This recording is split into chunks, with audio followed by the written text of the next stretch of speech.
So we are going to start the session soon, but before that, couple of announcannouncements. Good morning. Good morning to the speakers on the dais also. And the book by Dr. Deepa Padi, the title of which is Musings of Radha Bernier, are available with me, but very, very limited copies. So if anybody wants to take, I can at the most give one copy as of now. Later when we receive, you can send an email to me and we will guide you how to send it to you.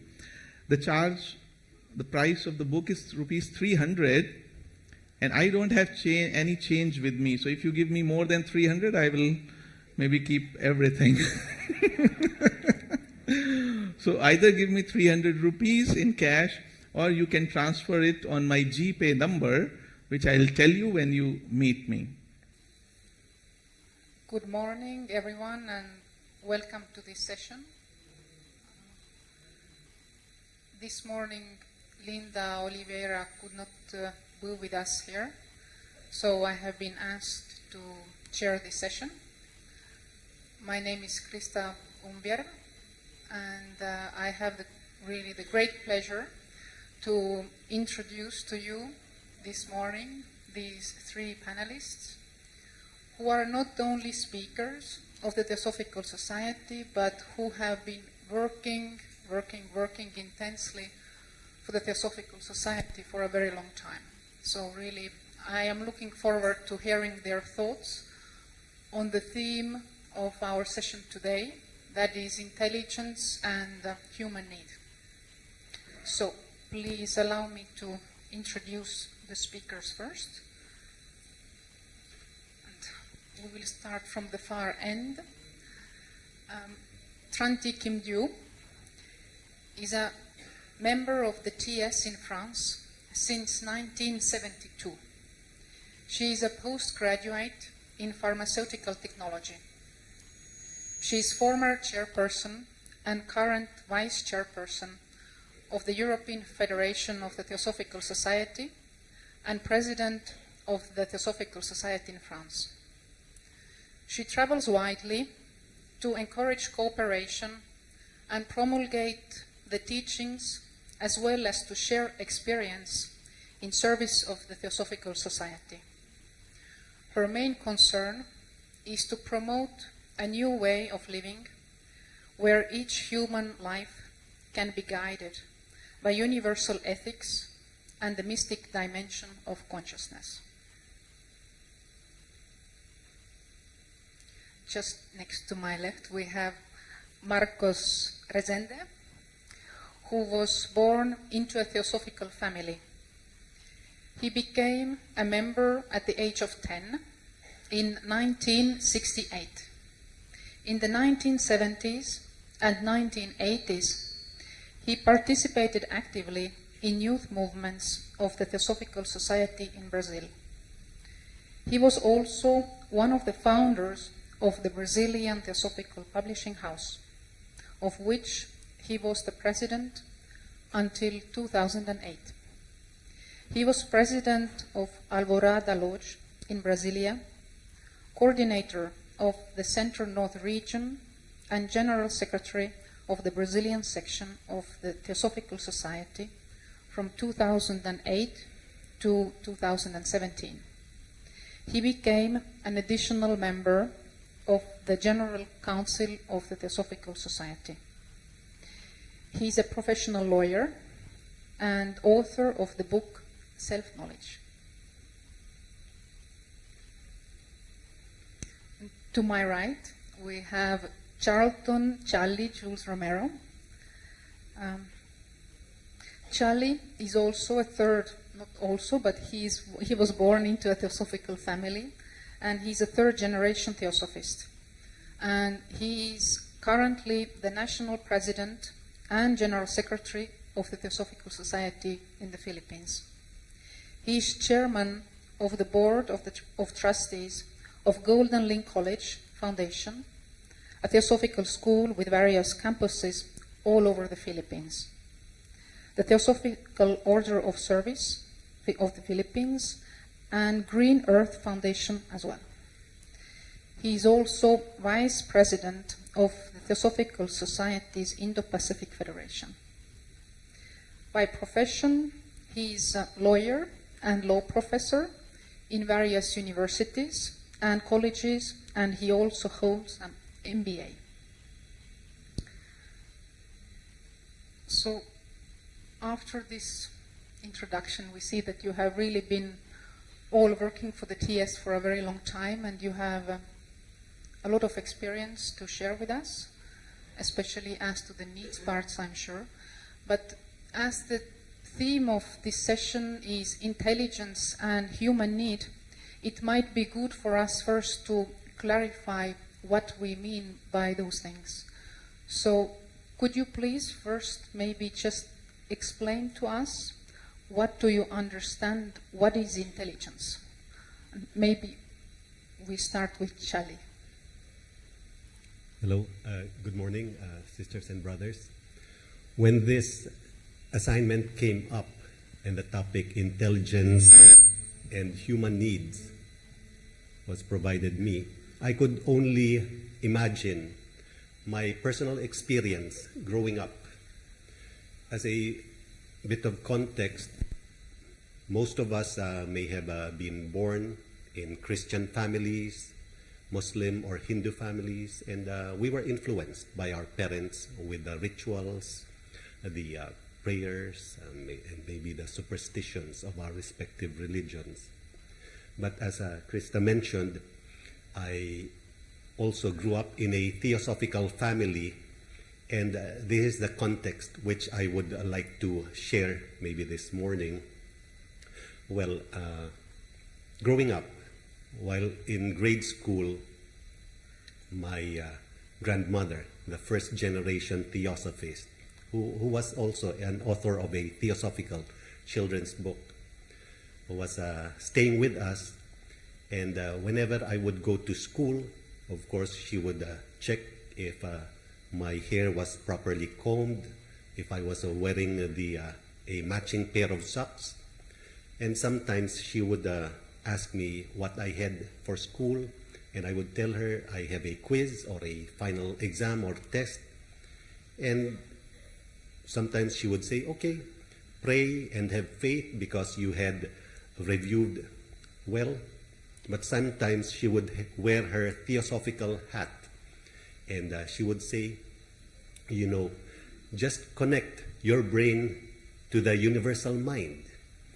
And at that point, I would imagine an astronaut in outer space tethered to the mother spaceship with a lifeline of oxygen connecting this astronaut.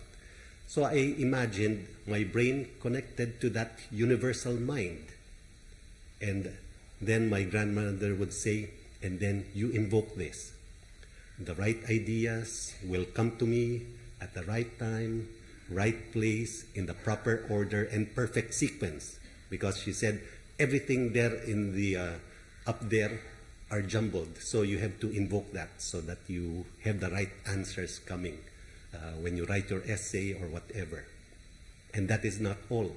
She mentioned, do you know that there is this library where you can access all information, past and present, and that library is called the Akashic Record. So to my mind, okay, I have everything. Aside from doing my review, I have everything up there connected to the universal mind and access this library called the Akashic Record. So growing up, that was my orientation.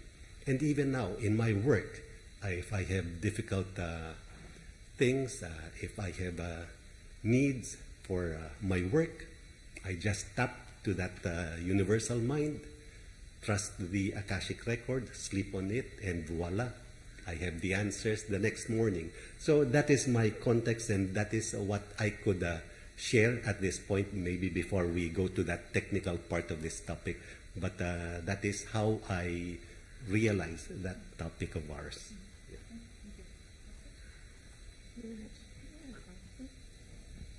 Good morning, everyone. It's very nice to be with this excellent group.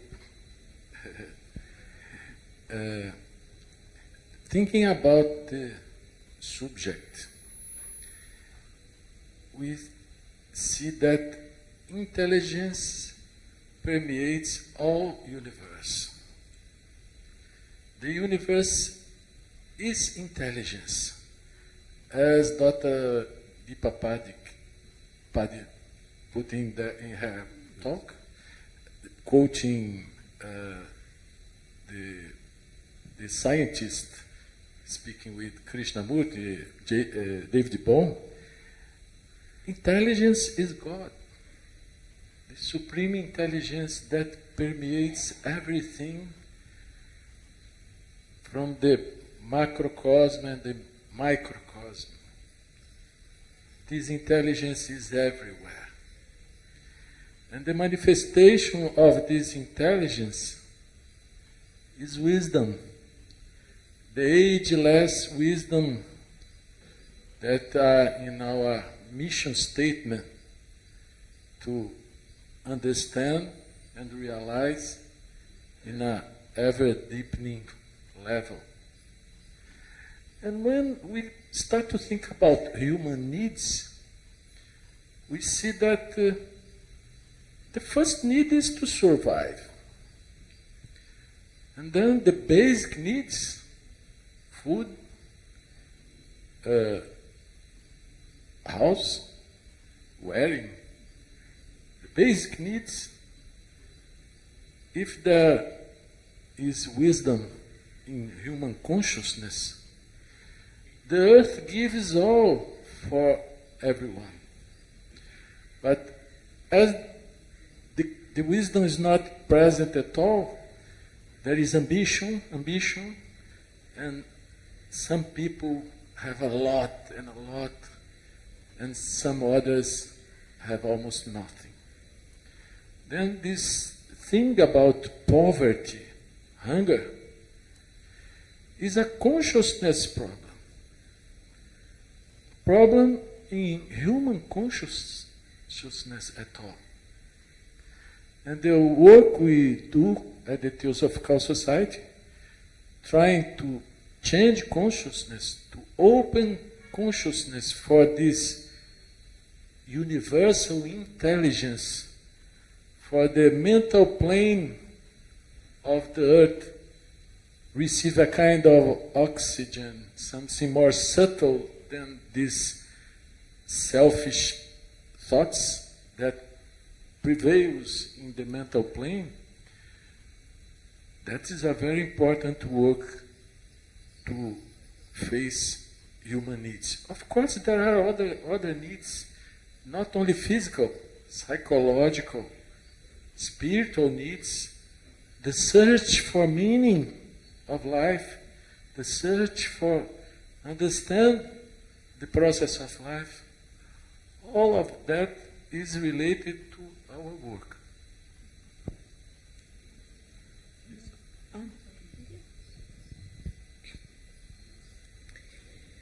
As I can observe, Brother Marcos is driving on the highway with his Ferrari. I am still with Brother Chally, driving a little bit, I don't know, Datsun or something. So I come back to complete what Brother Chally tried to share with us about the background. I was born in a Mahayana Buddhist family, and the terminology changed. It is normal, but it is the same thing. When my grandmother started to teach me how to live, number one, be happy, without condition. Don't ask life to tell if I will be happy, if I will be happy. No if, just be happy. This is. Then, why is it, instead of akasha that you mentioned in the theosophical terminology, my grandmother mentioned alaya vijnana, meaning this consciousness which is at the deepest level where one cannot divide anything. Everything is one. This is based also on compassion. Well, it is the background. This is the same with different terminology. so we can meet together. Now to catch up with Brother Marcos, because you are running with your driving Ferrari, I'm catching you saying about a few words about the intellect. What is intellect and what is intelligence for us? And the need of humanity. Of course, all of us have needs. But then, what is the difference between the needs and the wants? Have we observed that any want, if we satisfy it or them, after a certain time, the repetition of satisfaction of the want led the want to turn out to be needs. And this is the whole philosophy, the whole strategy of the publicity lobby. They create wants, and we have to fulfill, to buy more and more. And as Brother Marcos said, a certain number of humans are over wealthy, and the big part is very poor. And if we continue this scheme, satisfying our wants and turn them out to be needs unknown to us, we are just encouraging the whole system to make the rich richer and the poor poorer. So this is just the wants and the needs. I don't want to keep the microphone too long. We can have Chairman. Can you? Yeah, I would like to thank you for your sharing. I would like to maybe come back to what Chally mentioned in the way that you said that your grandmother said that you have this mind and then you can tap into this intelligence. And Kim, you mentioned a bit intellect as well.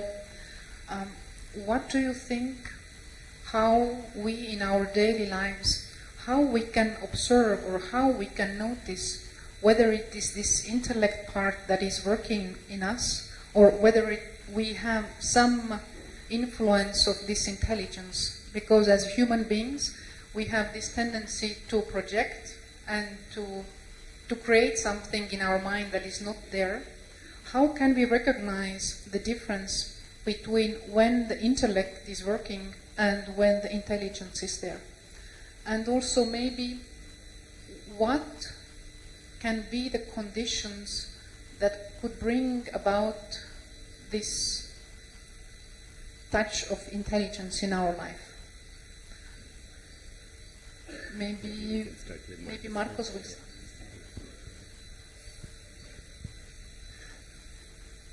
Intellect is thought. And as a master of wisdom said, thought drinks more from the evil than the good. Thought is a reaction of memory. Then thought is very good for practical things. Excellent for that. But if it's not illuminated by something that is more subtle than thought, it tends to be selfish. Then intelligence turns to cleverness, where is good for me. But intelligence is what is good for everyone, for everything. Then intellect in general, not in all cases, but in general, tends to corrupt intelligence. And we need to understand that, not theoretically, but observing our own thoughts, observing when we are instinctively creating prejudices, when we are thinking more and more in favor of ourselves, what we want, and not watchful to the needs of others, then for me there is a big difference between intelligence and intellect. Intellect is a very important instrument to raise questions, but not to respond, to reply that questions. There is a saying that intellect is an excellent employee when it's illuminated by this more subtle thing, but is a very bad boss. Chally, you don't want to Okay. continue? Thank you. Well, I would join Marcos with his definition of intellect, but I have difficulty with respect to this concept of intelligence because maybe because of my orientation, I immediately equate it with the higher intelligence, and also synonymously with consciousness. Of course, yesterday morning I was listening to the presentation of Sister Deepa Padhi. She mentioned that intelligence does not equate with consciousness. I hope I understood her right, Sister Deepa. But again, the difficulty with intelligence is that coming from the academe, we encounter Gardner's theory of multiple intelligences. And to my mind, that is not the intelligence that I grew up with. So he provides a certain theoretical framework in terms, again, we have to look at these various definitions within context. So Gardner posits that he has several theories where teachers and learners are helped to be better students. So there is that logical, mathematical, rhythmic, musical. Initially, Gardner came up with 6 multiple intelligence. Was it 6? Yes, but and then he added 3 more. So it is 9, and one intelligence that he has lately described is the existential. So they ask students, or they approach the matter with students thinking about why are you here, why do you exist. So on that note, I tend to first determine what exactly, when we talk about intelligence, what exactly is our definition and what would be the context of how we use this, the word intelligence. So that's just my thoughts at this time. Yes. Well, I try also to understand and to make the difference, how to explain the difference between the intellect and intelligence. In fact, conceptually speaking, when we think or we talk about intellect, there should be some intelligence in it. According to Madame Blavatsky, there are 3 streams of evolution. There is the spiritual, the intellect, and just the physical. So, in the between, we have to define what is what. I think that the intellect, normally, theoretically, should somewhere include the element of intelligence, but on the higher level. It is between the spiritual and the intellect, this level of intelligence. Now, we are misusing the intellect by using it in the between of intellect and physical, meaning that we can use intellect and become very clever, as you said, the cleverness. Some people are very clever, very cunning, exploiting and I would say using this capacity to overrule the others. And we have plenty of examples on our planet. So it is intellect at the best can lead the mind towards this capacity of organizing, even researching, establishing the protocols and methodology to go to the search. But without intelligence, all this action cannot be led towards an ethical aim to benefit all sentient beings. meaning that the intellect will lead the intelligence will lead the intellect towards a higher level of consciousness, so that the whole activities of the intellect, illumined by the intelligence, could reach real spirituality. Otherwise, we can evolve, horizontally speaking, being more and more knowledgeable. We can become scholars in many fields, but there is not this intelligence connecting everything together to make us understand the whole universe and our role in this universe. This is a kind of attempt to explain the two things, intellect and intelligence. Thank you.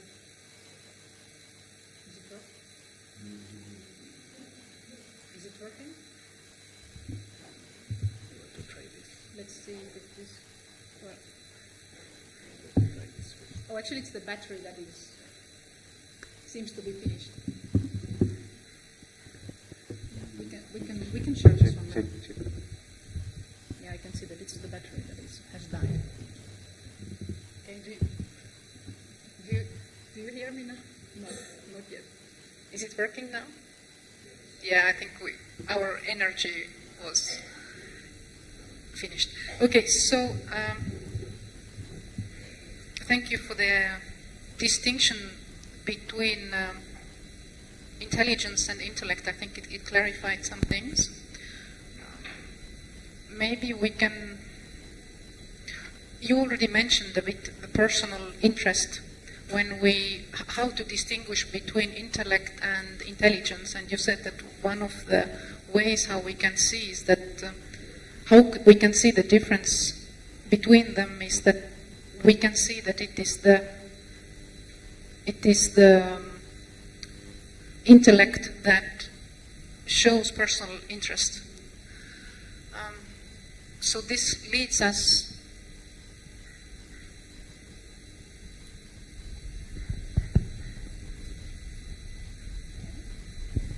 another try.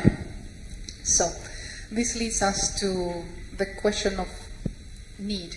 What is you already mentioned about the need, that there is the need of human need that we need to survive, and there are various different aspects, but could you just say a few words before we really go into the topic in a more deeper way? What do you understand? What is human need? Marcos already said something. Marcos might wish to add something, but maybe we start with Kim-Diêu this time. What do you see? What is human need? I agree totally with Brother Marcos that there are fundamental needs for human beings. A roof.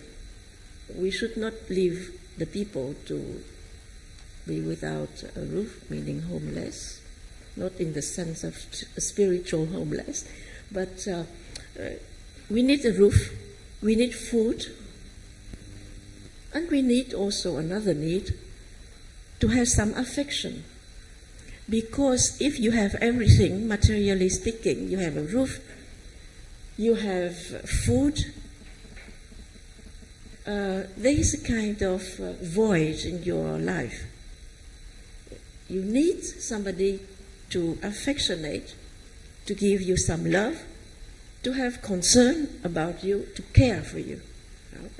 It is quite lucky if you could find these conditions. So the need of a human being should be first material, because without a roof and without food, you cannot demand somebody to say, now you have to go to spiritual research and understand more about spirituality, about ethics. We have to feed people first. And then to feed them, we have to feed them also with intelligence. Because some people can't stop creating more and more needs. As I said a while ago, if you satisfy your wants repeatedly, unknowing to yourself, those wants will turn to be needs, and you are completely imprisoned in this scheme. You create needs with your wants satisfied, and then you are kind of slave for the system. System wants you to consume, to work, to produce, and etc., etc. You know it better than me with an MBA. This is just my observation. So I think that for the need to fulfill the need of humanity, meaning we have to share the surplus, materially speaking, and we have also to give them some affection. People needs affection, but by some type of, I would say, pride. They would not say to you, I am so alone. But everyone is alone. In fact, because it is not the loneliness of the spiritual people. Spiritual people can be alone factually, no problem. We are all alone. But living the life of relationship, we need some affection. And we have also to give them this, giving them care, not only the needs of to be fed, to be covered with a roof, but show them that we have interest towards them. And I think that this is also one of the fundamental needs of human beings. And then next to it, we have the need of understanding, because we are not going like that until death. I'm satisfied, I'm affectionately loved, cared for, and then I live and I die. There's something. The need of humanity is real. The real need is the need of intelligence. How to show to each person near us, to say that you are intelligent. Why are you not going on the way to discover that you are intelligent? And you remain always in the cave of Plato, wanting to be in obscurity instead of going to the light. This need of intelligence we have to discover and to share with them what we have understood. Okay. Well, my rule of thumb between distinguishing between need and wants would be that needs would be essential and the wants would be non-essential. That is my simplistic view of those two things. But while listening to Brother Marcos and Kim-Diêu, I tend to realize that there is the definition rests on shifting sands in the way that, for example, early humans, what were the needs of early humans? Was it really shelter? Well, they were wanderers, gatherers, and when they approach a fruit-bearing tree, they merely take what they need to satiate their hunger and move on. They don't pluck all the fruits and take it as excess baggage. They leave some for the next hunter-gatherers. But later on, when they started settling, when they invented the so-called shelter, apparently we now define it as an essential need, shelter. We settled down and we produce a particular crop, and the other tribes would raid, and we tend to start accumulating things because we have settled in a particular place. We have our shelter. We now protect that territory. Eventually, we come up with the concept of territory and ownership. And that tends to bring about that sense of selfishness. And as we approach our this civilized age of ours, I realize that our needs have expanded. But what we have to be aware of is that we have to, it's a paradox. We have to want an essential need that we have not yet realized, and that is wanting something higher than the material. Maybe we want these non-essentials, accumulate a lot of things, but eventually people must realize that one is a never-ending thing. It's a bottomless pit.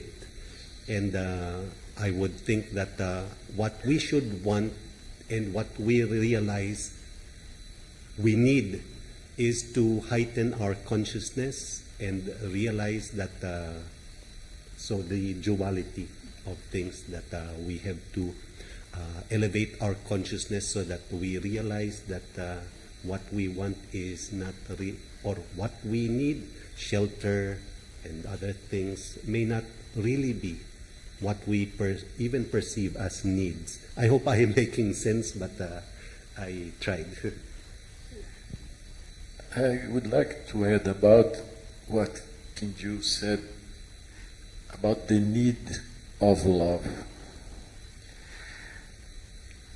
Dalai Lama said that each one, all of us, we are sons or daughters of compassion.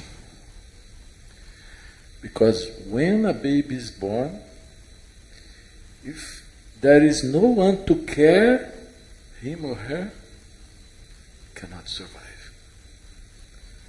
Then compassion is in the basic of life. And the children who receive love and care in the age, in the proper time, tends to be a healthy person during all life. And the people who don't receive this love and care tends to demand love all his or her life.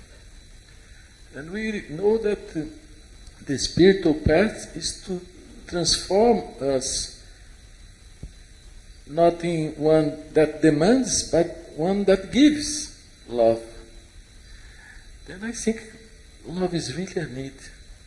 Need for survival, need for a healthy life, need for spirituality, for the transformation each one needs to do from a selfish person to a given person.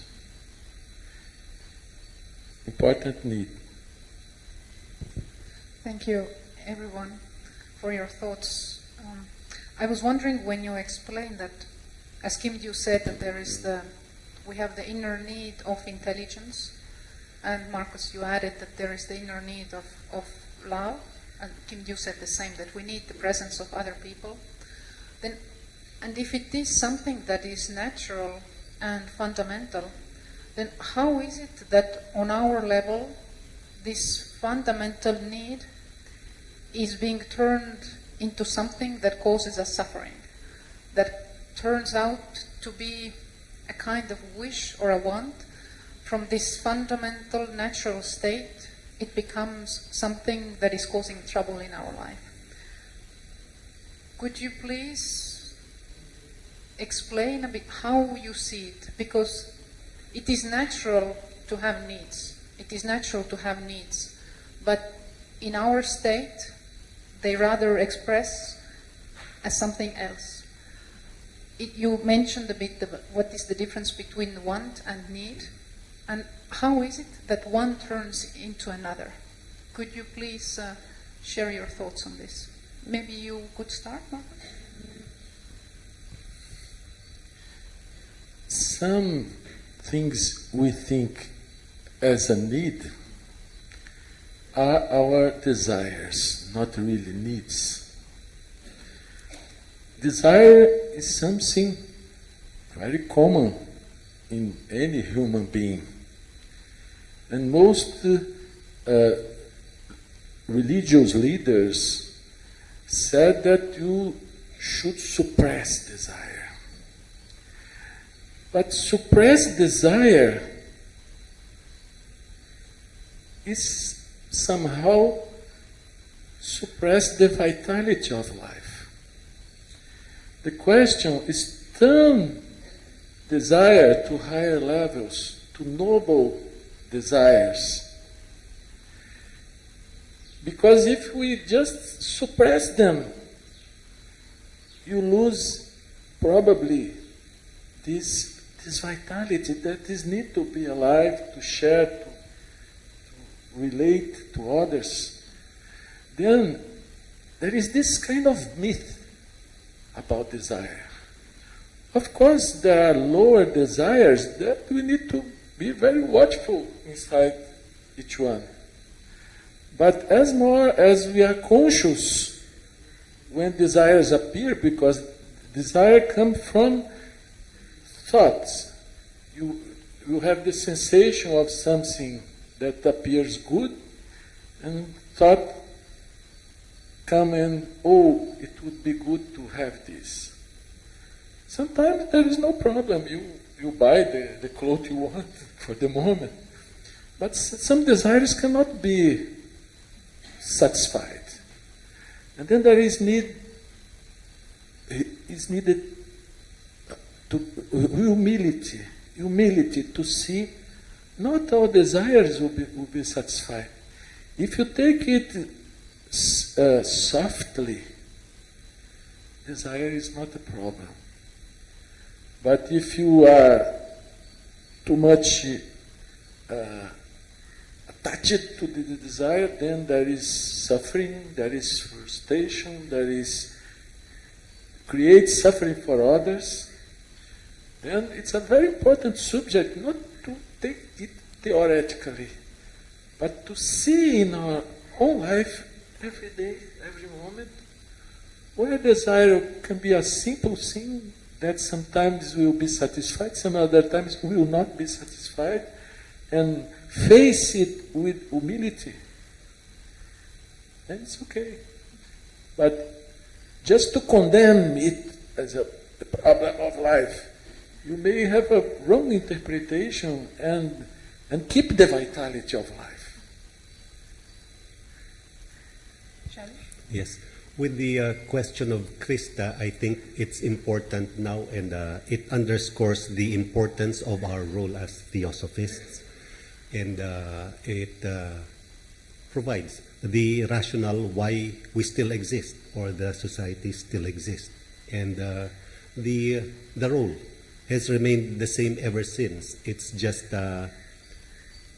it is just in a different milieu or a different era, but it continues. The role continues, especially now amidst crass materialism. I think we are a lone voice in this wilderness of materialism, and we have to realize that, clearly realize our role as an organization and individually. Last night I heard the choir sing one of my favorite songs, "Let There Be Peace on Earth and Let It Begin With Me." And that is also true with what the society believes in. So we have to clarify. We label ourselves theosophists, but are we living that theosophical life? So hopefully before we look out, we look inwards and live a theosophical life. Kim-Diêu? What is your question already? Sorry. Can you repeat it? My question was The last one. that there is this, it is natural for us to have all these needs, and it is all natural that we have the need of love and the need of the affection of the others. How is it that it somehow turns into these wants and like squarely suffering and pain? Why this process takes place, and how we can address it to make the difference? The main reason is that we are living most of the time without awareness, meaning that we adopt a style of life and we continue this style without questioning ourselves. I am the first guilty one, because I have thousands of books in my home, in my town, in province, but I continue to buy books, which I do not read from A to Z. I look at the contents and say, that one is interesting for me, I read that and then put it aside. Well, it is really, I feel the need to acquire some knowledge of geopolitics, which is really something which control over us. I mean that in a country when we have individuals yearning for freedom, you cannot give these individuals the capacity and the right to be free because of the leaders. You know, I don't have to say names, I don't want to attract troubles to our congregation, but you know all this. So I'm interested to read all those books to get some understanding, but it is not a need because thousands of books are still there. But then why is it? Because first of all, we cannot have the control of our tendency to acquire something. In this case, it is acquire of knowledge of geopolitics. But very often, we are not very aware of the whole process. We just go on and repetition. Yesterday, Krista showed to me a kind of insect with hundreds of legs, is it? And it is really walking, and in front of it, it is this carpet red.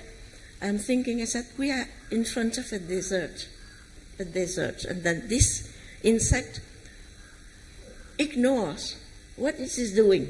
It is always ramping and going ahead, and it is the desert of red carpet. Are we of that kind of we are like this? I mean, we are proceeding in inverted commas, but we do not proceed at all. We are walking on the same place as military men, learning to walk in rhythm. Do we move, or are we trying to have the pace on the spot, repeating what is satisfactory to us? We are not in an unhappy situation. We are happy doing what we are doing. But is there any way to go a little bit further? And because of this unawareness, we are full satisfied with our own doing and behavior. So I don't want to make you unhappy. Sorry to raise this question, but it is essential for me in my life to always ask questions. What are you doing? Are you doing the right thing? Even it is satisfactory to you. Of course, I'm satisfied, otherwise I stop. But is there any way to go further and to, I would say, not more, but in a better way, contribute to make the consciousness grow a little bit higher, because this is a way of also of intelligence. Intelligence would not tell this theory, this. Of course, we can make good discourse about this. Many generations did it. We can continue, but what is in the core of things? How to help whole human beings, the whole thing, not humanity, human beings. How to help them to discover that they are intelligent and they have to reach this state of intelligence, which is the original state of consciousness. Well, I try what I can do, but you see, 1, 2, 3, 4, the number there will count much, because it is like drops of mercury. If you have many, it will gather together and make a mass, and this mass will act more efficiently. This is my tentative of thinking. Okay? That's for you. No? Thank you. Yes, he said. Thank you. I am going to follow Shikaro's instructions, and I would maybe now just ask the timing to be as we are supposed to be. So I would just kindly maybe say some final thoughts to conclude our panel here today. What is it that we should take with us to continue to ponder, and there will be a discussion afterwards as well. So maybe we start with Marcos.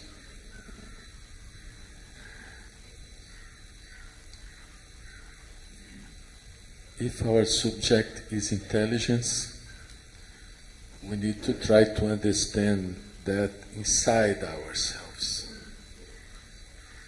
Because inside ourselves there are intuitions, there are inspiration, there are thoughts, there are feelings. All that is every time passing in our subjective environment. And we really need to understand our thinking, our thoughts. If we understand that when we are attentive, when we are watchful, really watchful, our mind is silent. We are fully in the present moment. But when we start to judge, to compare, to say correct, wrong, right, no, this, that, we are not anymore in the present moment. Then thought, in a certain way, take us out of the secret that is present in the present moment. And if we want to reach intelligence, to permit intelligence come to us, permit intelligence in a certain way guide our lives, we need to understand this functioning of thought, not to fight with it, not to have conflict with it, but to be very conscious when we are in the now, naturally in the now, or when we are in the past or in the future, or comparing, judging, escaping from the now. This is simple. We cannot impose for ourselves, my mind will be silent now. Because this is a decision of thought.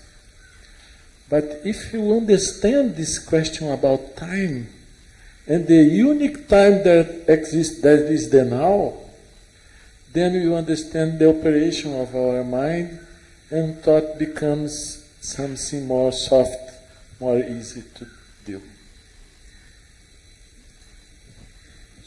Yes, maybe we could just leave some questions for us to ponder on, like what exactly do we need individually or collectively, and is that individual need aligned with the group, the collective need, and whether this intelligence, however you might define it, how might it be a tool to meet these needs?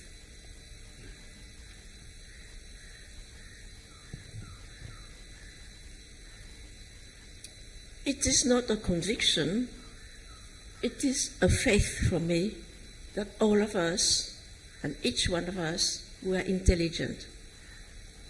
Otherwise, we would not have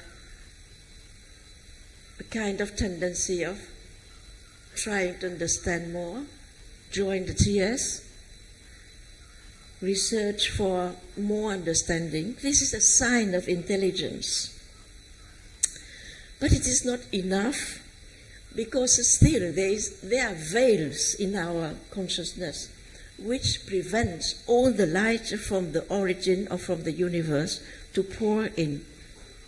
Of course, we cannot tell to us, we are not idiots, that is sure. Otherwise, there should not be things like programs here. We are discussing intelligent things, right? So don't try to say to people, you are idiot, try to be intelligent. They are not idiots. We are all intelligence.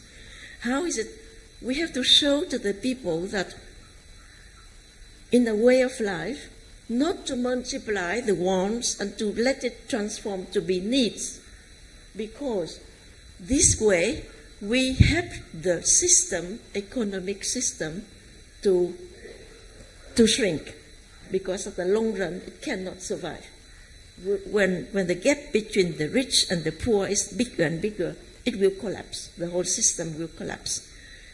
This is just on the very trivial level, but on the higher level, I always, when I talk with the interlocutor, try to invite them to this idea that they are really intelligent. And this is the way that they have to use to find out life, and not just to struggle, as Marcos said, don't do this, do that. It does not help neither. And you talk about ethics. People would not have an idea about that, because their need is to survive.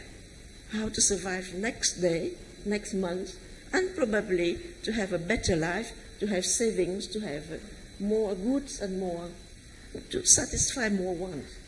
So the intelligent way of, I think, invite people to say, what are you going to do with all this? Are you going to put in your coffin? With the cremation, you put everything in it and you will be satisfied? I think that the intelligent people would not forget that the end of the road is to leave everything, meaning the love, the possessions, everything. How can we still are in this position to hold on and to say, I will prolong. Intelligent people will not prolong.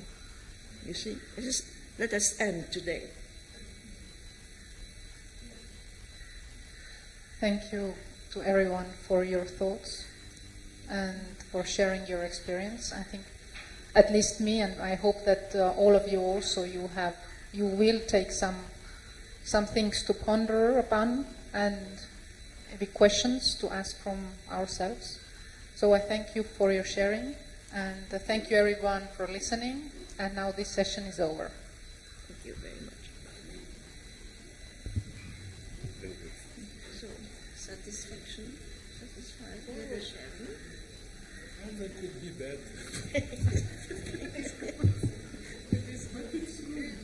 This is good. The tendency to misunderstand.